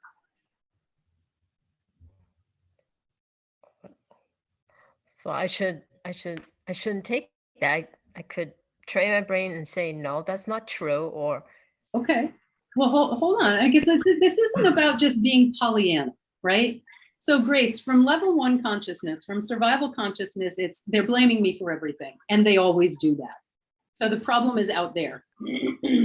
From stress consciousness, it's, oh my God, these people are working so hard and I'm working so hard. I'm doing the best they can. Can't they see that I'm trying really hard? That's level 2. Level 3 is, wow, I really need to step up and provide some leadership here because people are letting me know things aren't going the way they want. I'm glad I've got a team of people who are always in communication with me. Right? oh, okay. And I from see. level 4 consciousness, it's just like, wow, life is so going my way, but I'm having all these opportunities to see where I get triggered. Right? So do you see that was just a little demo about one thing? How many of you can relate to that? That you've got some area of your life that the way you're talking to yourself about it is kind of this low vibe, like it's happening to me, a little bit of victim consciousness. And look, Grace, I get it. Thank you for your generosity. Thank you for your willingness. Thank you for your vulnerability. So you can see like this is, and really, Grace, you're just being all of us right now, right? You're just being all of us. I was playing the victim to my son's issues and challenges, 6-8 months ago. We're all doing it all the time. So now let's use the principles that we worked on today, right? So, how can you use your mind to change your brain? Well, first of all, you can see that there's a circumstance that you're interpreting and translating as a problem of being victimized and blamed. And you can recognize, well, that's the inner experience that you're creating. Next, you can use the model. And then you can start learning to talk back to yourself. Practice the 3 C's. Catch it, challenge it, and change it. When you catch that thought, you'll feel the tension of it. You'll feel the anger and the resentment. Then be like, okay, hold on. It's okay. They're doing the best they can. I'm doing the best they can. This is a stressful time. However you talk back to it. And as you talk back to it, the energy will lighten. And you'll be able to say, I'm really blessed that I have this job where I get trained in my consciousness each and every day. I'm being trained to be unconditionally loving and of service to the people that I'm leading. Like, you're really going to be able to get to that space. Now, maybe not next week, maybe never, I don't know. And then the other opportunity, before you get out of your car, do you drive to work? I do. Before you get out of your car, I challenge you to just sit for a minute. Sit for a minute and just follow your thoughts, follow your breath. Just reflect on your thoughts, just for a minute. Just breathe in and follow your thoughts. And then if you get a break, even if it's just when you go to the bathroom, take a minute, set a timer. I really mean a minute. I don't mean like, sit there forever. Set your timer. Use your insight meditation timer. I just use the timer on my phone. If you start, Grace, I promise you, if you start employing some of these, do an affirmation. I love my workplace and I'm grateful to go there every day. Do a clearing exercise. I love my workplace and I'm grateful to go there every day. That's bullshit. I can't stand those people. They drive me nuts. That's right. Right? I know. Puke up that fur ball and then go back over. I love my workplace. I'm grateful to go there every day. No, that's so not true. Who are you talking to? Write it again. This is crazy. Why did Jackie tell me to do this? Write it again. I'm going to kill that, Jackie. Yeah. Send them to, you can email it to me. I promise you, I've read thousands of them. Okay. There's nothing I haven't seen before and it works. Okay, guys, this is what I want to show you is that there is a way to use these principles into your daily lived experience, but you have to make it your way of being. That's why I said there are no tools, tips, and techniques. Yes, I gave you tools, tips, and techniques, but if you don't use them, it makes no difference. Which is why I think coaching is so important, because coaching gives you that structure and accountability to step into what it is that you actually want to be experiencing and creating, rather than thinking that you should. Right? So thank you for that, Grace. Did you get anything out of that? I did. I wish that I took this course. I wish you had offered it a week ago. 'cause here I am. Oh, You know what I'm actually, saying? that's funny you should say that. It was actually scheduled for last Tuesday and I had to reschedule it. Yeah, it was Oh, scheduled for last Tuesday. I well, had to I'm glad reschedule it. Got it. All right, but you have it now at the right and perfect time, right? You have it now at the I right. have to email you on that situation. All right, well, all right, feel free. You got me. All right, I'm actually gonna offer something better than that. So let's move on. I'm not gonna do these two because I've given you enough. So I want you to go back and review your intention. What did you say you wanted to get out of your experience tonight? And did you get what you wanted and needed? Review your intention. Did you get what you wanted out of this experience tonight? And did you get, I'm sorry, did you review your intention and see, did you get what you wanted out of your experience tonight? And just drop that in the chat. And if you didn't actually speak up, and I want to just work with you for a minute. And if you didn't, the minute says yes, great. So drop it in the chat. I did meet my intention. Great, thank you, David. Anybody else? What are you seeing here? Candace, got what you wanted. Consciousness part is so clearer. That's great, Richard. That was one of my goals, for people to really start understanding at least what I say that consciousness is. And I, yes, absolutely go with B. That's awesome. All right, great. So I want to be sure that I'm, giving you guys what you came for. And even if maybe if you didn't like fully get out of like my slump and back to where I want to be, you now have the tools that you can put in place to get you there. That's why I say it's not about the tools and techniques. It's about creating this as a way of life. I do clearing exercises all the time. I have some things that I always do. I always meditate. I always pray. I always write my gratitude list. There are things that I can just count on. Why? Because it works. I was a hot mess, depressed, addicted, battered, homeless. Like, it doesn't get any worse. And here I am, just doing great.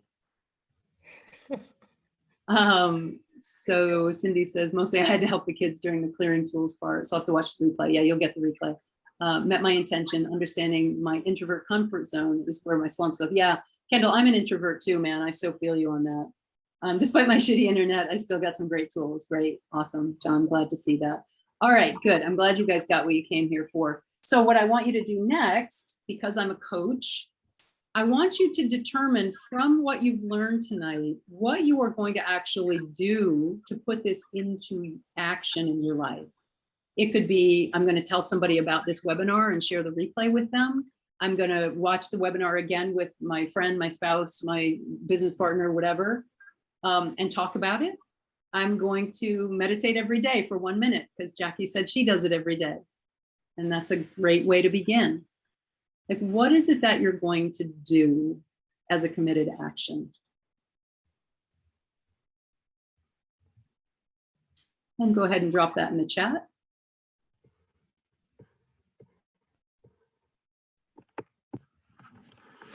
Oh, that's really great, Maria. Thank you. It's clear that it's up to me to step up, not my circumstances. Yeah, that's great, Bonnie. That's a game changer right there, Bonnie. When you really just come back to, like, you know what, this is my inner world, it's my experience. Now, that doesn't mean that you don't have things that you want to change in your outer world. I teach a course called Life Design that's all about, creating the structures in your outer world to match what you want to be experiencing in your inner world. So yeah, maybe you do. I've had people take Life Design to get a divorce. They knew they needed to do it, but they needed support and structure. I've had people change their careers. I've had people get married. I've had people come out as being gay through that process. So it's not to say that there are no outer changes. Grace, maybe you need to leave those negaholics behind and go to a different workplace. But if you don't work on yourself first, you're going to bring that self to the new workplace. If you don't work on yourself first, you'll bring that self to the new relationship. So it's really in changing that transformation of the inner world that creates a new experience. Right. I love this webinar. I mean, I love your course here. Oh, thank you, Grace. That's really awesome to hear. Yes, I want to share it with everybody. They should know this. Thank you. You are speaking my love language, girlfriend. I have a huge commitment to elevate my influence and my reach. So I would love it if you share it with everybody. Get a group of people together and I'll come and teach it for them. Yes. Oh, would you? Do you Of have, like, course, you can put together 10, 12 people. I'll show up and teach. Okay. Absolutely. Bring me into your workplace. I'm a consultant too, by the way. I'll make some money Yes, out of this yes, that webinar is tonight. great. I Bring think me into your workplace. you I do a did lot of well. leadership consulting, actually. All right, last piece that I want to share with you guys. So first of all, I'd like to hear what it is that you're grateful for, and then I'll tell you what the $500 gift is that I'm going to give you tonight. What is it that you're grateful for having experienced tonight on this webinar? Wow, I'm missing a whole bunch of messages.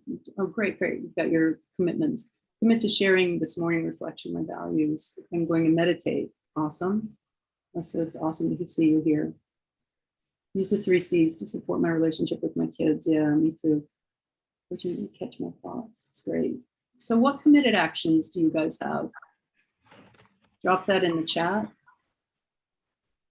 Grateful for, and what you're grateful for. Connecting once again with the wonderful principles that you teach and live by. Thank you so much, Connie. Grateful for the wisdom and thoughts of light. Awesome, awesome, awesome. Grateful for your journey, your power and selflessness. Thank you. That's so kind, Daniela. Grateful to learn about training your brain. Oh, yes, all right. So I'm grateful to be around my vibe. Thank you. The inspiration to be diligent about my thoughts. Yeah. You know, I've said a lot tonight, you know, the whole thing about being diligent about your thoughts. You know, remember I said, be careful not to believe everything you think. Your thoughts are not the truth. It's just what you're thinking. Okay. All right, guys. So the last thing that I want to share with you is for those of you who have gotten value. Oh, Diksha, go ahead. I'm not going to tell you yet what the gift is. Yeah, Jackie, I have a question. As in, you said in this beat, belief, emotions, attitude, and thoughts. Yes. So one thing which is very important is that you need to have the belief, right? And out of all of these things, there is one thing which I struggle with a lot, I guess, is at times I believe that these things work because I see people like you and many people around practicing these stuffs and getting things done. But again, at times I get really skeptic about it. Oh, yeah. Me too. Yeah. So how do you deal every with that freaking skepticism? day? Every day I get skeptical about it. Yeah, and especially as you said that when you started all of these practices, I mean, there was not much talk about consciousness. So Yes. how did you deal with that kind of skepticism which would come along? Thank you so much, Diksha, for that question. And I hope that other people are interested in the answer to it. Yeah, we've still got a few minutes. So Diksha, for me, honestly, it was a walk of faith. I looked at what was happening to my life when, you know, if you will, my ego was in charge. When it was me running the show. And I mean, I don't know, it sounds kind of conservative, evangelical Christian, like I gave myself over to God. Like, I don't mean I was like born again. I mean, I don't know, I guess you could use that language, but at some point, I just had to look and say, the way that I'm living isn't working. The 12 steps really helped, the therapy helped. But at some point, I had to look and say, the way that I think, the way that I feel, and the behaviors that I'm engaging in aren't working. And I'm powerless to change that. And that shift really just put me on a path of just deep level dog with a bone commitment to finding the answers for how you live an empowered, meaningful, contributing life. That's really what I wanted. And I could see that the way that I was going, you know, with relationship issues and addiction issues and depression and by the way, I didn't have a bad life. You know, I was doing therapy for some of that. I was in graduate school for some of it. You know, my life on the outside wasn't, you know, I wasn't like the homeless person, you know, the bag lady on the street kind of homeless, but I was literally homeless. But I wasn't the bag lady on the street kind of homeless. But you know what I mean? So I had an okay life, but it wasn't the life that I knew, if you will, that God wanted to live and express through and as me. So it was for me a deeply spiritual thing of, I felt very blessed to be given life, and I wanted to give life every blessing that I could bring forth. And it wasn't easy, Diksha, and it wasn't linear. You know, I get a little bit better and then I'd have a relapse. I'd get, you know, a little bit better and maybe I'd get off meds. I got off meds twice and then I had to go back on them. But that was, you know, the last time I was on meds, I think was 6 years ago. And it's been quite a while, you know, so it's not like 20 years ago that I was on it was just 6 years ago, but I've been 6 years without any medication at all. And it's, you know, Diksha, I guess fundamentally for me, it came down to, I got to believe in something, right? Like everybody believes in something, whether they articulate it or not. And I just got super clear, like, I'm just going to believe that spiritual mind principles work.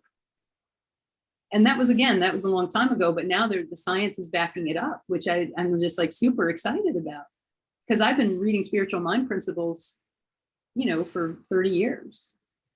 And now we can back it up with science. So I don't know if that's helpful. That was a very personal answer. I didn't really back that up with any science or anything, but that was my process. And I'm, you know, Diksha, look, it's not a walk in the park for me still. It's not like I wake up every morning like, woo woo, you know, another day to express myself in the world. I don't, you know, I wake up like, oh shit, okay, what time is it? Like, okay, let's get going. You know, that's kind of, and then once I get going into my day, I get pretty passionate about things. But I'm not walking around passionate every minute, you know, I don't close every sale. I'm not making $1 million a year every year, you know, I'm just living my life, man. But I'm grateful. I'm fulfilling my mission, my vision, and my purpose. And for those of you who find interest in that, you really need to check out my life design course. But I'll be launching that in January. So these falls are inevitable, I can say. So it's more about the consistency in that belief, or it is, in the belief that you want to believe that way, right? Right. It is consistency. I say that my life, the transformation of my life, is a result of spiritual law consistently applied. And the difference between me and most people who don't make it is the word consistently. And even for me, it's not consistently like 100%. It's consistently enough. Spiritual law consistently applied is what changed my life. And by spiritual law, what I mean is, you know, mind principle, truth principle, how use your mind to train your brain. Let yourself feel your emotions, meditate, do gratitude, express gratitude, make eye contact. John was talking about riding his bike. Whenever I go into a coffee shop or check out at a grocery line, it's like a spiritual practice for me. Make eye contact with the person, say hello to them, and comment something pleasant. Oh, what a great smile you have. I'm so glad you're here. You've made my day so much nicer. Thank you so much. Like, it's a spiritual practice for me to be in front of whoever I'm in front of, raise their freaking vibe. It's on me. It's on me to do that. And you know what happens? I raise their vibe. They look at me like, hey, I walked out of the post office the other day. And as I was leaving, then the next customer came up and the lady said, did you hear what she said to me? Did you hear that lady? And she was like all lit up, you know, she was just like, just all happy. And so when that happens, that raises my vibe.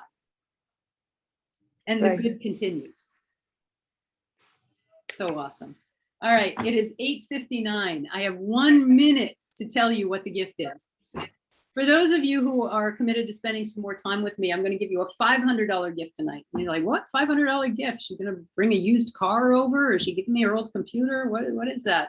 No, I'm going to give the opportunity to spend an hour with me in a coaching call, if that is something that interests you. And the only way that you can secure that is to email me, to be in contact and be in touch with me. You know, people often set up, you know, pages or whatever to do that. I want you to be in direct communication with me. So let me, there you go, JackieWoodside.com. I am leaving for the Seychelles next week, so I might not be able to do it between now and then. If I can, I will. But if you would like a free $500, why do I say it's a $500 gift? Because that's what I charge for coaching. You know, if you would like a free consultation with me to spend an hour talking about these principles, where you're stuck, a little bit of coaching like I did with Grace, only it would be longer, slower, more in depth. I would love the opportunity to do that with you and to meet each and every one of you. So hold on, stop sharing. Thank you, Jackie. Yeah, awesome. All right, cool. All right, take a minute now, look at the people who are on camera. Put yourself on gallery mode. If you've got me on speaker mode, just look at these people that you've now drawn into your energy field, people that you've connected with tonight through energy and vibration, people that have lifted you up and that you have lifted up. Now, if you wouldn't, as you've taken in these beautiful faces, just close your eyes for a minute. And the circle of love and positivity and connection and spiritual growth that we've created tonight, just see that energetic vibration emitting out from your heart chakra up over your third eye, throat chakra, your third eye, and up above the crown chakra, and out into the universe that we represent, the world that you represent around you. So this loving energy from your heart chakra through your throat chakra to your third eye, up over the crown and out into the world. And see that loving energy emitting out. You can even, if you want to bring people into it, like I want to bring my son into this circle right now. I want to bring all my coaches into the circle, my spouse, my mom with her dementia process. Bring your people into the circle of love, the circle of light, the circle of connection, knowing that as we send this love out, raising our vibration, it also touches and connects where we are on the matrix of life, blessing those people as well. And for this, we say thank you. So, awesome sauce, folks. Thank you for being with me. Thank you for your love, your kindness, your attention, your commitment to making this world a better place. Thank you, Jackie. Peace Thank out, you, everybody. Jackie. Good night. Thank you. Jackie. Thank you. Glad I met you. Yeah. Thank you. You're welcome. I will be doing these once a month. If anybody wants to suggest topics, pop it over to me on email. I'll be happy to do that. This was very impromptu for me tonight, and I just saw the email, and my instinct was to just hit the link, and I'm grateful. Dude, glad you were here. Always great to see you. Good to see you too.